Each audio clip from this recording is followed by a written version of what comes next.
नमस्कार, मैं हूं दीपांशी पुहाल और आप मेरे साथ देख रहे हैं उदय न्यूज लाइव। आइए खबरों की शुरुआत करते हैं कुछ खास खबरों के साथ। स्वास्थ्य मंत्री ने मिशन फतेह के अंतर्गत 22 आईईसी जागरूकता वैनों को हरी झंडी दिखा कर रवाना किया। पंजाब के स्वास्थ्य एवं परिवार कल्याण मंत्री बलबीर सिंह सिद्धू ने मिशन फतेह के अंतर्गत 22 आईईसी वैनों को हरी झंडी दिखाकर रवाना किया। इस मौके पर संबोधन करते हुए सिद्धू ने कहा कि ये वैनें पंजाब के शहरी और उच्च जोखिम वाले इलाकों में जाकर लोगों को कोरोना वायरस और अन्य बीमारियों के प्रति जागरूक करेंगी। इस मुहिम के दौरान कोविड-19 के टेस्ट भी किए जाएंगे। यह वैनें प्रिंट और ऑडियो विजुअल सामग्री के साथ लैस है। डिपार्टमेंट वालों ते पंजाब सरकार वालों जो कोविड के खिलाफ साडे सीएम साहब की अगवाई च लड़ाई लड़ी जा रही सी मिशन फतेह के नाम से अज असी एक नवी स्कीम लॉन्च की है कोरोना फतेह वैन जी मुहिम शुरू करने जा रहे हैं जोड़े कि 22 वैनां ने सारे 22 जिले जाणगियां और तकरीबन हर जिले 30 दिन तक रहणगियां ते हर रोज़ ये अपना इंटीरियर जाके सलाम एरिया जाके जिथे भी थोड़ा प्रॉब्लम लगती होएगी हर जगह पर सैंपलिंग टैसटिंग प्लस जी होर अदर डिसीज़ उन्होंने भी टैसट करनगियां। ये समूचे पंजाब जिहड़ा असी इस कोविड के खिलाफ लड़ाई लड़ रहे सानू बड़ी ताकत मिलेगी और प्लस पंजाब के लोगों को घर विच ही सारी जिहड़ियां सहूलतां उपलब्ध होणगियां।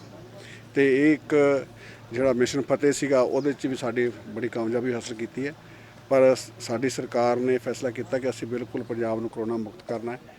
तो फिर सानू ये जरूरी है कि कुछ लोग ऐसे ने जिहड़े कि हॉस्पिटल नहीं आ सकते जां उन्हां कोल कोई फैसिलिटी नहीं जां बहुत इंटीरियर बैठे ने तो कोविड की प्रॉब्लम के आए हुए हैं उन्होंने सारे वास्ते एक वरदान साबित होगी। जिस तरीके दिसंबर तो नाइट कर्फ्यू लगाने का ऐलान किया गया है दूजी लहर का भी संकेत किधर न किधर क्योंकि कई सूबे ज़्यादा केस वध रहे हैं पंजाब च हुण थोड़े केसां की गिनती वध रही है आने वाले समय तुहानूं लगदा कि होर पाबंदियां जां होर सख्ती करने की जरूरत पै सकती है? ये है कि असी कोई मैं निजी तौर पर जां मेरा डिपार्टमेंट नहीं कोई फैसला लैंदा। ये बकायदा साडी एक्सपर्ट कमेटी बनी हुई है वो बड़ा एक्सपर्ट कमेटी हर हफ्ते रिव्यू करती है कि भी किहड़ी चीज़ां सानू इनिशिएटिव लैने की जरूरत हैगी वो असी फिर डिसाइड करते हैं भी असी हुण जिस तरह कर्फ्यू का फैसला लिया गया जां रात नूं 9:30 बजे तक होटल खोलण तो बंद करने का फैसला लिया गया।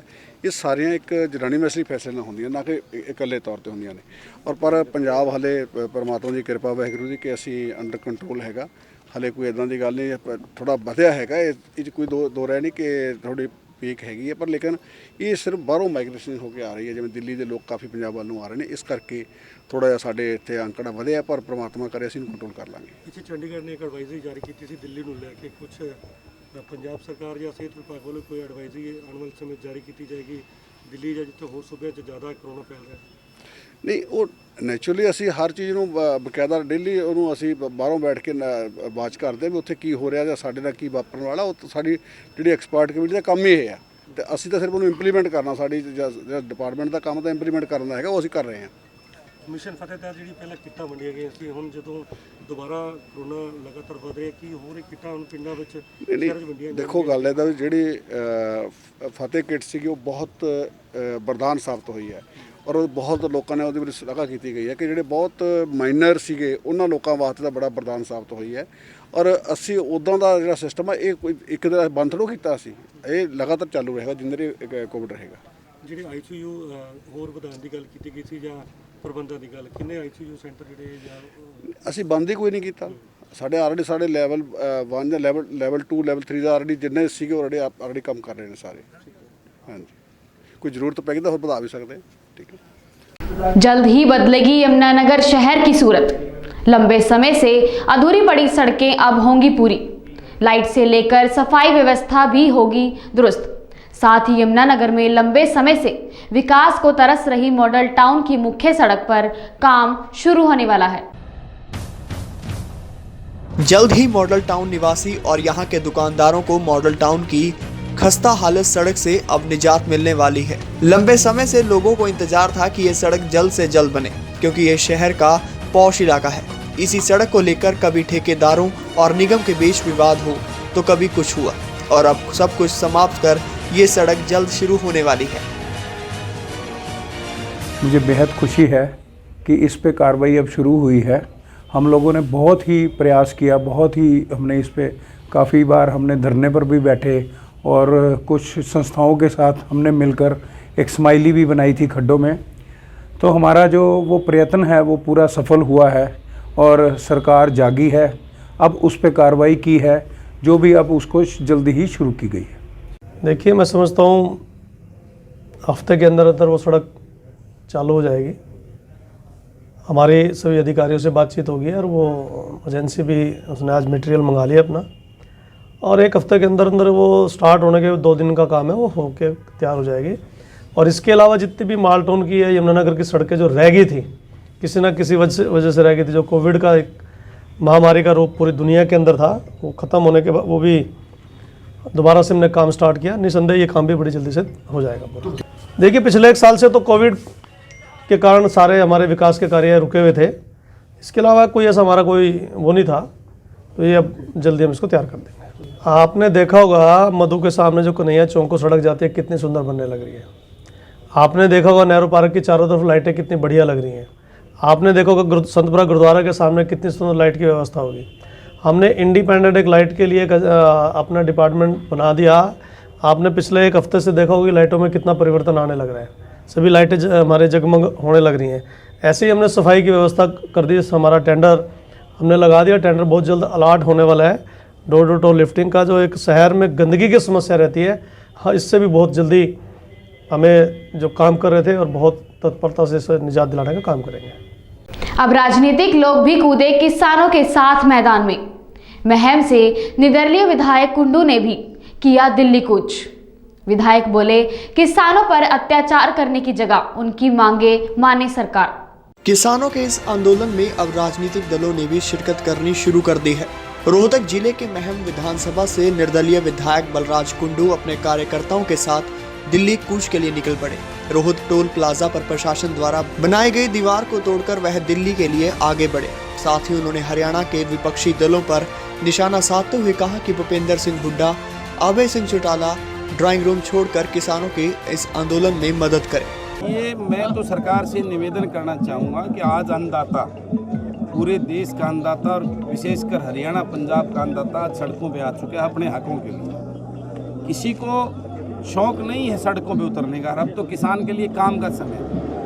आज उन सब चीज़ों को छोड़ के आज किसान अपने हक की लड़ाई लड़ रहा है। तो केंद्र सरकार को तुरंत प्रभाव से इस अन्नदाता के साथ ये इस प्रकार का व्यवहार ना करके दिल्ली में शांतिपूर्ण तरीके, लोकतांत्रिक तरीके से अपनी मांग रखने के लिए हरियाणा प्रदेश और राजस्थान पंजाब का किसान आज आ रहा है, उसके साथ ऐसा व्यवहार ना करके उसके साथ कोऑपरेट करना चाहिए। और उनके मांगों को जो MSP की श्योरिटी और जो उनकी फसल खरीद की जो गारंटी एक किसान चाहता है, इसमें कानून में संशोधन करके तुरंत केंद्र सरकार को इस फैसले को लागू कर देना चाहिए। केंद्रीय कृषि मंत्री ने कहा है कि मैं किसानों को समझा दूंगा, 3 दिसंबर तक इंतजार करें, बातचीत का टाइम तय हो चुका है। देखिए, ऐसा समझाने से कुछ नहीं होना, ये करने से होने वाला है। ये बातें बहुत दिन से किसान मजबूर हो गया है, आज कोई पहला दिन नहीं है। ये एजिटेशन और ये मांग चलते हुए पिछले 2 महीने से ज़्यादा हो गए हैं। आज खाली बात नहीं, इसमें संशोधन से बात बढ़ेगी, बातों से कुछ होने वाला नहीं है। तो मेरा निवेदन है कृषि मंत्री जी से, वो बड़े किसान के बेटे हैं, वो इस बात को जो है ना समझते हुए तुरंत, अदरवाइज जो देश के अंदर जो ऐसी स्थिति पैदा हो जाएगी, इस किसान का बेटा ही बॉर्डर पे देश की रक्षा करता है। और ये किसान का बेटा ये जो सामने जो ये पुलिस के रूप में खड़ा है, अगर इनके दिमाग में ये चीज़ बैठ गई तो देश की आंतरिक और जो है बाहरी सुरक्षा को भी खतरा पैदा हो जाएगा। ऐसी स्थिति पैदा नहीं करनी चाहिए देश के उसको केंद्र सरकार को इस बारे में गंभीरता से विचार करके तुरंत इस मांग को मांगते हुए तीनों कानूनों में संशोधन करके और किसान को ये सेफ्टी दे देनी चाहिए, उसका हक बनता है। विधायक जी, बीजेपी के नेता, केंद्र सरकार के नेता हो चाहे हरियाणा सरकार के नेता, ये कह रहे हैं कि राजनीतिक लोग किसानों का नाम लेकर के अपनी राजनीति चमकाने में लगे हुए हैं। देखिए, मैं ये मानता हूँ, मैं भी यहाँ आज एक राजनीतिक रूप से नहीं आया, मैं किसान का बेटा होने के नाते इसमें आया हूँ। और पहले दिन से आप देखते हैं कि मैं इसके लिए आवाज़ मेरी मुखर जो है ना मैं उठाता रहा हूँ। और आज ये राजनीतिक दलों की इस बात से कहने से काम नहीं चलने वाला कि ये राजनीतिक रूप से ये आंदोलन किसान के हक का आंदोलन है, किसान की अपने हक की लड़ाई है। तो इसको इस प्रकार की बातों में ना उड़ जाकर केंद्र सरकार को गंभीरता से जो ना, और प्रदेश सरकार को इसकी सिफारिश कर देनी चाहिए केंद्र को, क्योंकि हरियाणा प्रदेश जो है वो कृषि प्रधान प्रदेश है। यहाँ की 70% से पॉपुलेशन ज़्यादा हो कृषि और कृषि से जुड़े हुए लोगों की है। तो मैं प्रदेश सरकार से भी निवेदन करता हूं कि ये इस प्रकार का व्यवहार बंद करे किसानों के साथ में। ये बहुत निंदनीय काम हो रहा है। और आज मैं उन सब से भी कहना चाहता हूं जो और नेता, विपक्ष के नेता हैं, वो ट्विटर ना करके अपने ड्राइंग रूम के फोटो छोड़ के आज किसान के साथ सड़क पे आके बैठें। आज किसान को उनकी जरूरत है। इसी किसान की वोट से लेकर वो जो है ना सत्ता में सालों साल से बैठे कौन से नेता? विपक्ष के नेता है। मैं भूपेंद्र सिंह हुड्डा जी को निवेदन करता हूं, भाई दीपेंद्र जी को करता हूं, भाई जो है ना अभय चौटाला जी को करता हूं कि वो आके आज किसान के साथ खड़े हों और इस लड़ाई के अंदर इस किसान की ट्विटर से और खाली अखबारों में छपने से ये नहीं, ये किसान की लड़ाई है, उसके हक की लड़ाई क्या है। ये अवरोध दिल्ली कूच को रोक पाएंगे? देखिए ये किसान अगर बैठ गया तो भी मरना है और यहाँ भी मरने को तैयार है किसान। आज आपके सामने जज्बे से देख रहे हैं। तो ये आज जो है ये किसान के भविष्य की, उसके बच्चों के भविष्य की लड़ाई है। वो अपने पेट की लड़ाई लड़ने के लिए आ रहा है। वो कोई सत्ता भोगने के लिए नहीं, सत्ता हासिल करने के लिए नहीं आ रहे हैं यहाँ पे। वो जिस प्रकार की बातें हैं, तो मैं निवेदन करता हूँ बार बार केंद्र सरकार से और प्रदेश सरकार से, ये व्यवहार बंद करके और ये रास्ते खोलकर लोकतांत्रिक तरीके से किसान को जाने दें, किसान की मांग को तुरंत प्रभाव से लागू करने का काम। इसी के साथ अब मुझे दीजिए इजाजत, फिर मिलेंगे कुछ खास खबरों के साथ। नमस्कार।